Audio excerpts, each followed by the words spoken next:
اعوذ باللہ من الشیطان الرجیم نحمده ونصلي على رسوله الكريم اما بعد فاعوذ باللہ من الشیطان الرجیم بسم اللہ الرحمن الرحیم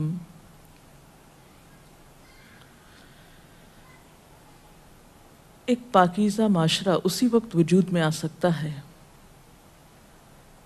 جب خاندانی نظام مضبوط ہو، اور خاندانی نظام کی مضبوطی کا انحصار شوہر اور بیوی کے باہمی تعلقات پر ہوتا ہے۔ دونوں کے درمیان جب تک باہم موافقت نہ ہو، دونوں ایک دوسرے کے حقوق کا خیال نہ رکھیں، اس وقت تک خاندان کے اندر خوشی، راحت، سکون پیدا نہیں ہو سکتا۔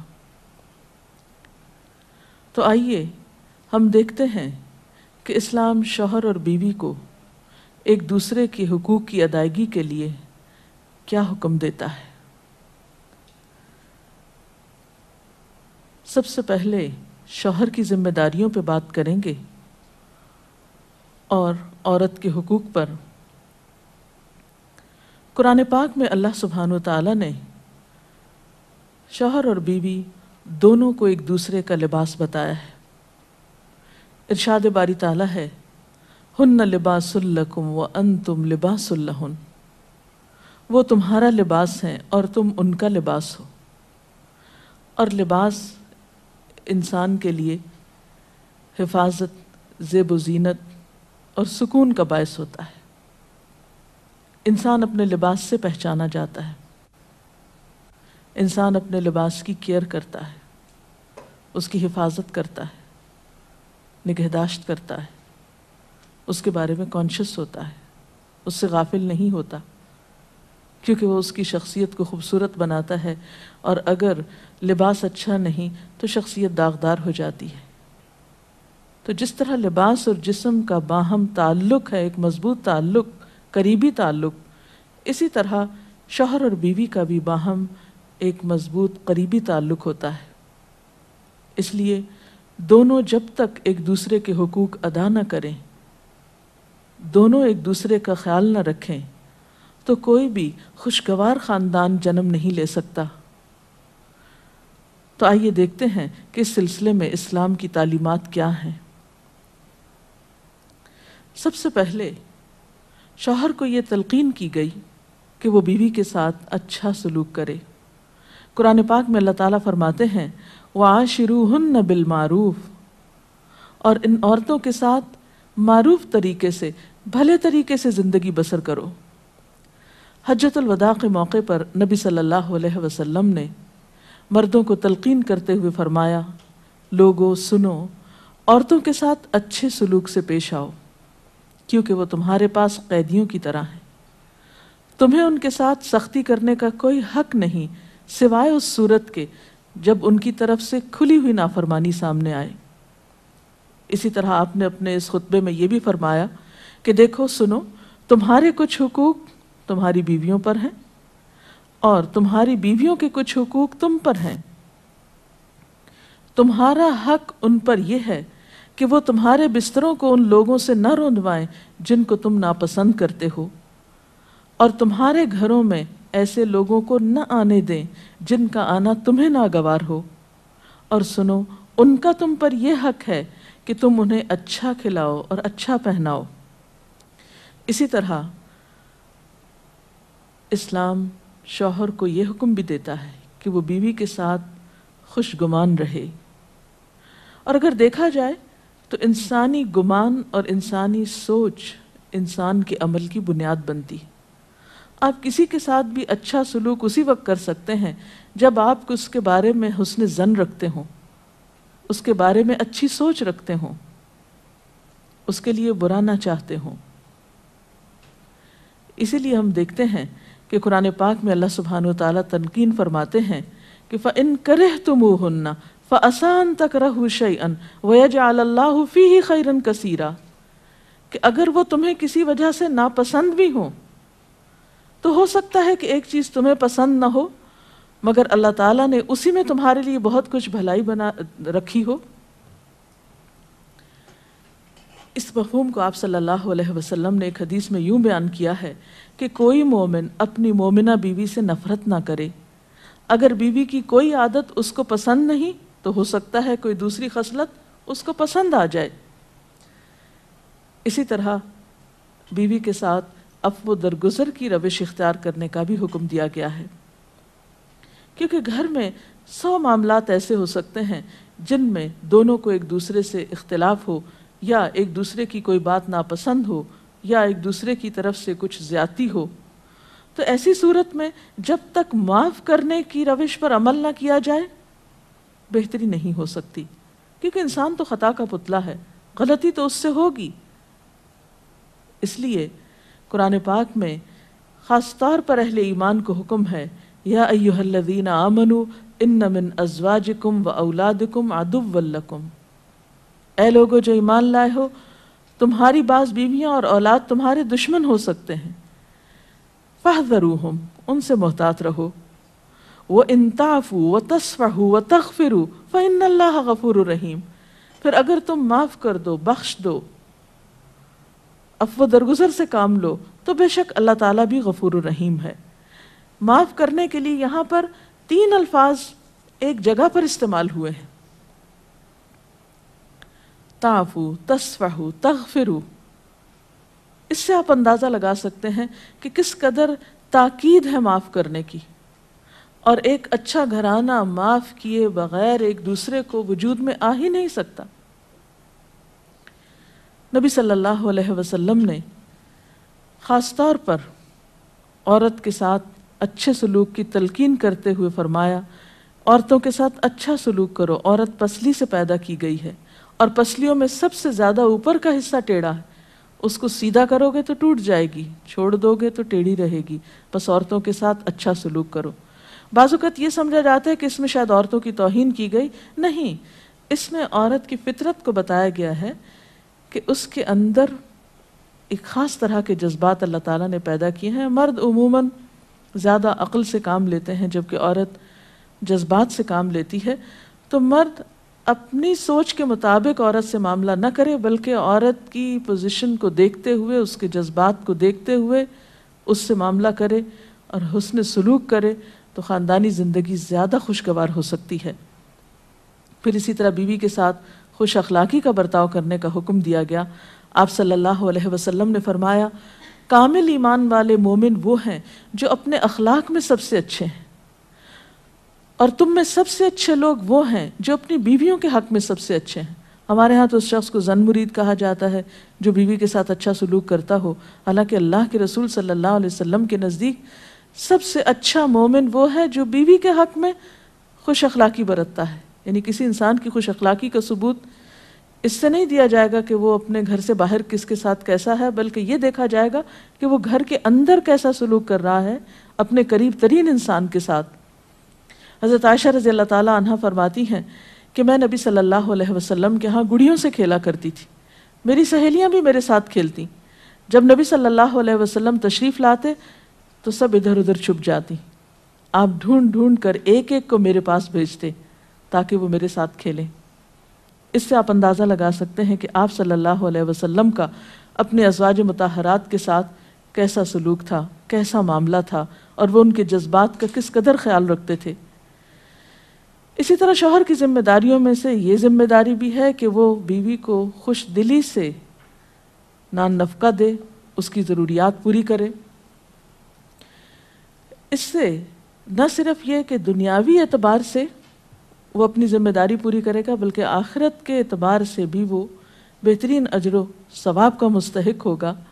نبی صلی اللہ علیہ وسلم نے فرمایا، 1 دینار وہ ہے جو تم نے اللہ کی راہ میں خرچ کیا، ایک وہ ہے جو تم نے کسی غلام کو آزاد کرنے میں خرچ کیا، ایک وہ ہے جو تم نے کسی فقیر کو صدقے میں دیا، اور ایک وہ ہے جو تم نے اپنے گھر والوں کو صدقے میں دیا، یعنی اپنی بیوی کو کھلایا، اس کی ضروریات پوری کرنے پہ لگایا۔ ان میں سب سے زیادہ اجر و ثواب اس دینار کے خرچ کرنے کا ہے جو تم نے اپنے گھر والوں پہ خرچ کیا۔ وہ لقمہ جو شوہر اپنی بیوی کو کھلاتا ہے وہ شوہر کے حق میں صدقہ لکھا جاتا ہے، یعنی فریضے کی ادائیگی تو اپنی جگہ، لیکن اس کا خرچ کرنا اس کے لیے باعث ثواب ہے اس مد میں۔ پھر اسی طرح بیوی بچوں کی دینی تعلیم و تربیت یہ بھی شوہر کی ذمہ داری. قرآن پاک میں اللہ تعالیٰ فرماتے ہیں یا ایھا الذین آمنوا قوا انفسکم واہلیکم نارا، اے لوگو جو ایمان لائے ہو اپنے آپ کو اور اپنے گھر والوں کو آگ سے بچاؤ. قرآن پاک میں نبی صلی اللہ علیہ وسلم کے ذریعے امت کو حکم دیا گیا ہے وَأْمُرْ أَهْلَكَ بِالصَّلَاةِ وَاصْطَبِرْ عَلَيْهَا، کہ اپنے گھر والوں کو نماز کا حکم دو اور خود بھی اس کی پابندی کرو. اسی طرح بیوی کے لیے بھی کچھ احکامات ہیں، بیوی کی بھی کچھ ذمہ داریاں ہیں جو اسے شوہر کے حق میں پوری کرنا ہے. پہلی ذمہ داری یہ کہ بیوی خوشی کے ساتھ شوہر کی اطاعت کرے. قرآن پاک میں نیک عورتوں کی صفت یہ بتائی گئی ہے فالصالحات قانتات، نیک عورتیں فرما بردار ہوتی ہیں، ایک طرف اللہ کی اطاعت گزار اور دوسری طرف شوہر کی اطاعت گزار. شوہر کی اطاعت کے بارے میں ایک حدیث میں آتا ہے آپ صلی اللہ علیہ وسلم نے فرمایا 2 قسم کے لوگ ایسے ہیں کہ جن کی نمازیں ان کے سروں سے اوپر نہیں جاتی.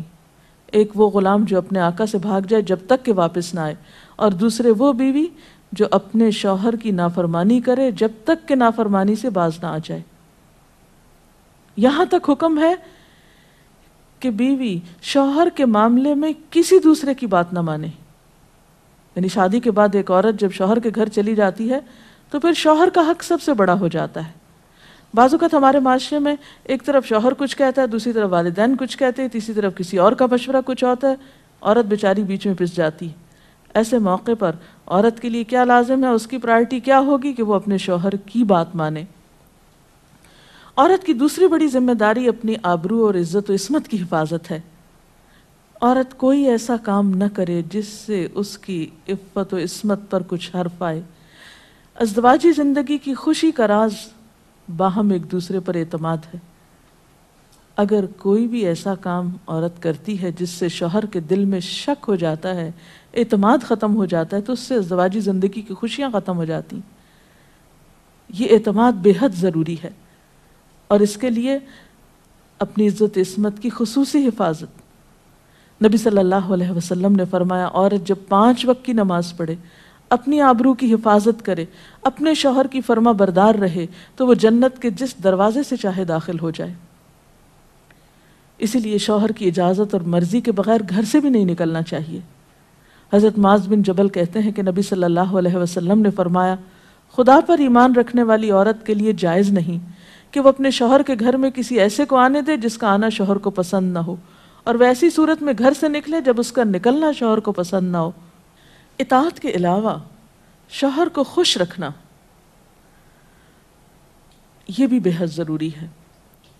نبی صلی اللہ علیہ وسلم نے فرمایا جس عورت نے اس حال میں انتقال کیا کہ اس کا شوہر اس سے خوش تھا تو وہ جنت میں داخل ہوگی. اور عموماً کسی کی خوشی کے لیے انسان اپنے جذبات کی قربانی دیتا ہے، بعض اوقات اپنی سوچ کی قربانی دیتا ہے، بعض اوقات اپنے کسی اور راحت و آرام کی قربانی دیتا ہے. تو ایک عورت جب اپنے شوہر کو خوش کرتی ہے تو جواباً اس کے لیے خوشی پلٹتی ہے.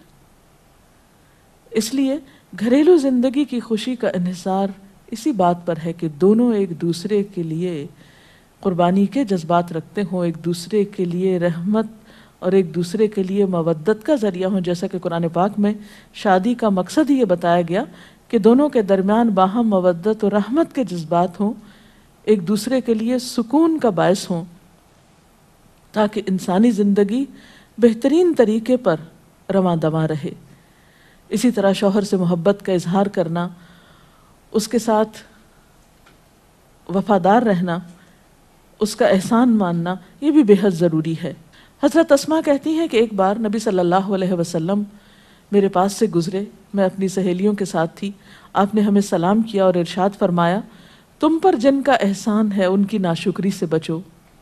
تم میں سے ایک اپنے ماں باپ کے گھر کافی دنوں تک بن بیاہی بیٹھی رہتی ہے، پھر اللہ تعالیٰ اس کو شوہر عطا کرتا ہے، اولاد دیتا ہے، اور ان سارے احسانات کے باوجود اگر کبھی کسی بات پہ شوہر سے ناراض ہوتی ہے تو کہہ اٹھتی ہے میں نے تو کبھی تمہاری طرف سے کوئی بھلائی دیکھی ہی نہیں.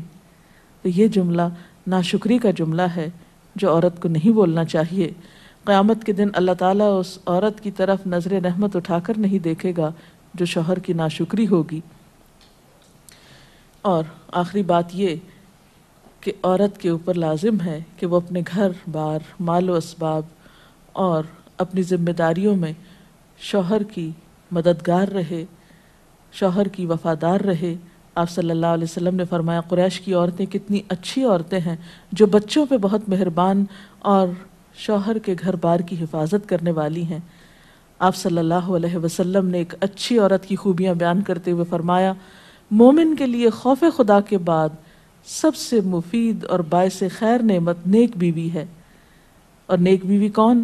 جب وہ شوہر اسے کسی کام کے لیے کہے تو خوشی سے کر دے، جب اس پہ نگاہ ڈالے تو اسے خوش کر دے، جب اس کے بھروسے پہ قسم کھائے تو وہ اس کی قسم پوری کر دے، جب وہ کہیں چلا جائے تو اس کے پیچھے اپنی عزت و آبرو کی حفاظت کرے، اور شوہر کے مال و اسباب کی اور ان سب چیزوں کی نگرانی میں شوہر کی خیرخواہ اور وفادار رہے، اور اس کے ساتھ ساتھ اپنی صفائی، زیبائش اور سلیقہ مندی کا بھی ثبوت دے۔ اس سلسلے میں اگر آپ کے ذہن میں مزید کچھ سوالات ہوں تو آپ کر سکتے ہیں۔ اگر والدین اور شوہر دونوں میں سے کسی ایک کی بات ماننے کا جیسے وقت ہو تو پھر کس کی بات پہلے مانی جائے گی؟ شادی کے بعد شوہر کی بات ماننا زیادہ ضروری ہے بنسبت کسی اور کے، کیونکہ واضح طور پر آتا ہے کہ عورت شوہر کے معاملے میں کسی دوسرے کی بات نہ مانے۔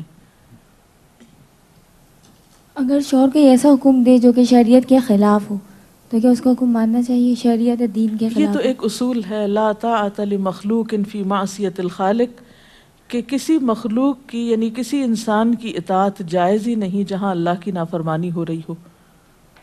یہ تو ایک واضح اور طے شدہ بات ہے، اس لیے جہاں اطاعت کی بات ہوگی وہ معروف میں ہوگی، نیکی اور بھلائی کے کاموں میں ہوگی، شر میں اور برائی میں نہیں ہوگی۔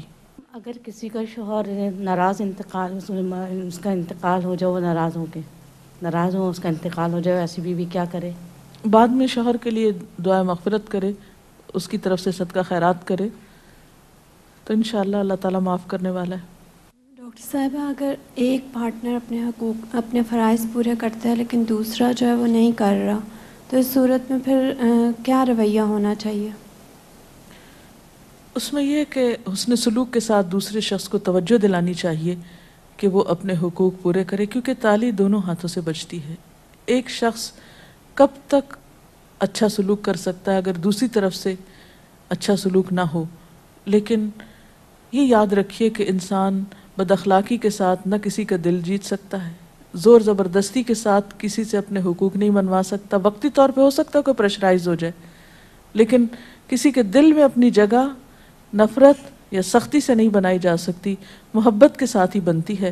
اس لیے صبر سے کام لینا چاہیے، اس معاملے میں جلد بازی نہیں کرنی چاہیے، اور دوسرے کو اپنے اخلاق کے ساتھ درست کرنے کی کوشش کرنی چاہیے، کیونکہ شوہر اور بیوی کا باہم تعلق جو ہے وہ بنیادی طور پر ہے ہی محبت کا تعلق۔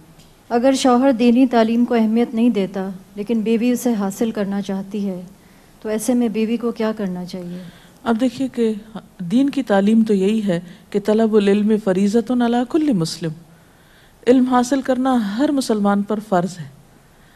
اس میں جیسے مرد کا حق ہے علم حاصل کرنے کا، ایسا ہی عورت کا بھی حق ہے، کیونکہ علم کے بغیر تو زندگی اندھیر ہے، نہ انسان دنیا میں صحیح طور پر زندگی بسر کرتا ہے اور آخرت میں بھی وہ کیسے حساب کتاب دے سکتا ہے جب اس کو پتہ ہی نہیں کہ اس کی ذمہ داریاں کیا ہیں، اسے کیا کرنا چاہیے اور کیا نہیں کرنا چاہیے۔ تو اس لیے اسلام نے ایسے معاملے میں عورت کو حق دیا ہے کہ وہ اپنا حق لے سکتی ہے، یعنی اگر شوہر نہیں بھی راضی تو وہ دینی علم حاصل کر سکتی ہے جس پر اس کی دنیا اور آخرت کی فلاح کا انحصار ہے۔ اگر شوہر دوسری شادی کرنا چاہے اور اپنی پہلی بیوی سے اجازت لینا کیا اس پہ فرض ہے؟ نہیں، فرض نہیں۔ السلام علیکم میڈم جو نان نفقے کا ذکر کیا ہے نا کہ ذمہ داری شوہر پہ ہے، تو وہ جی ہاں، کس حد تک ذمہ دار ہے، مطلب کہاں تک دے سکتا ہے؟ کوئی لمٹ ہے اس کی کہ اتنا کماتا ہے تو اتنا دے سکتا ہے؟ نہیں، اصل میں اس میں کوئی حساب کتاب تو نہیں کیا گیا، ہر ایک کو اس کی حیثیت کے مطابق دینا ہوتا ہے۔ جو وسعت والا ہے وہ زیادہ خرچ کرے گا، جو کم حیثیت والا ہے وہ اپنی حیثیت کے مطابق کرے گا، لیکن بنیادی ضروریات بیوی بچوں کی پورا کرنا شوہر کی ذمہ داری ہے، جس میں تعلیم، رہائش، خوراک، لباس، دوا، علاج، معالجہ، یہ سب شوہر کی ذمہ داری۔ ڈاکٹر صاحب آپ نے کہا کہ یہ باہم اعتماد کا رشتہ ہے میاں بیوی کا. میاں تو بیوی پہ اعتماد کرتا ہے، اگر بیوی کو اس پہ نہیں اعتماد ہے کہ وہ کچھ چھپاتا ہے یا کچھ نہیں بتاتا ہے تو بیوی کو کہاں تک اجازت ہے کہ وہ اس بات کو کریدے، اس سے پوچھے؟ میرا خیال ہے کہ بعض اوقات معاملات کریدنے سے اور زیادہ خراب ہوتے ہیں، اور بعض اوقات انسان بلا وجہ کسی وہم کا شکار ہوتا ہے، شیطان وسوسے ڈالتا ہے اور انسان کو غمگین اور پریشان رکھتا ہے. تو اس میں یہ ہے کہ انسان کو تجسس کرنے سے منع کیا گیا ہے، کیونکہ اس سے حاصل کچھ نہیں ہوتا، اور انسان کے ظاہر پر ہی معاملہ کرنا چاہیے اس سے. اس کے ساتھ ہی آج کے پروگرام کا وقت ختم ہوتا ہے. اب اجازت چاہتے ہیں. السلام علیکم ورحمۃ اللہ وبرکاتہ. اللہ اکبر، اللہ اکبر، لا الہ الا اللہ، واللہ اکبر، اللہ اکبر وللہ الحمد.